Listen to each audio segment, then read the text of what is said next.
De la politique, on passe à l'économie avec vous, Axel de Tarlet. Et les étudiants étrangers devront payer plus cher désormais pour étudier dans nos universités. Exactement, parce qu'aujourd'hui, C'est un peu radin de notre part, ça, Axel. Voilà, aujourd'hui, un étudiant étranger paye le même prix qu'un étudiant français, c'est-à-dire 170 € de frais de scolarité pour aller en licence. Alors attendez, quand on dit plus cher, c'est nettement plus cher, parce qu'à la rentrée prochaine, pour les étrangers, ça sera plus 170, mais 2770. 16 fois plus. Et encore, alors, Édouard Philippe précise que malgré tout, ce prix de 2770 ne représente que le tiers du coût réel d'une année scolaire.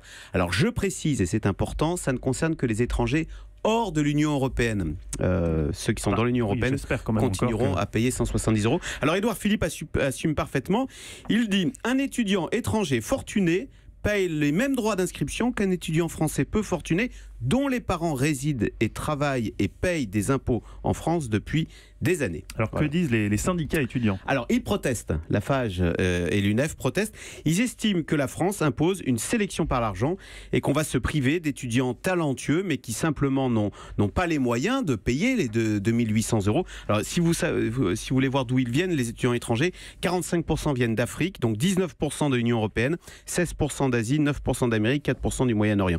Réponse du gouvernement, du coup, face à cette critique, le nombre de bourses va être triplé. En fait, la France met fin à une exception. Il faut savoir qu'à l'étranger, les cursus scolaires sont beaucoup plus chers. Voilà. Et même si vous regardez les écoles de ou les écoles d'ingénieurs, ils font même payer plus cher. Ils font également payer plus cher les étrangers. Par exemple, Polytechnique. Si vous êtes français ou européen, c'est 12 000 € par an. Si vous êtes en dehors de l'Union européenne, c'est 15 000 € par an.